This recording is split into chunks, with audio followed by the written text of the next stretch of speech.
Ito na mga Philneps, tapos na kami mag-iwaliw dun sa natural swimming pool daw na tinatawag dito sa Cape Patterson sa Australia.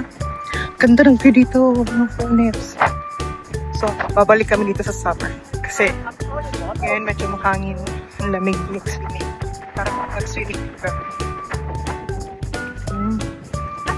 This way.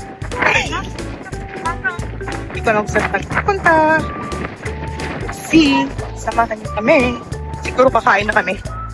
Ano ang hangin-hangin? O, tingnan mo yan. O. Ang hangin.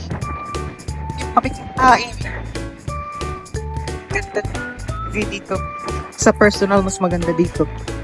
Pag nakita. Bye, Cape Patterson.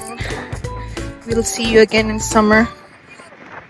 Yung tatlong lalaki lang yung nag-swimming. Kami dalawang babae, hindi kami nag-swimming. Sobrang lamig. Ang lalim ng mga sand dito, nakakainis. A few minutes later. Scones.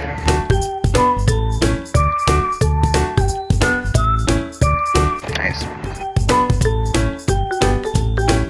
That's a cream.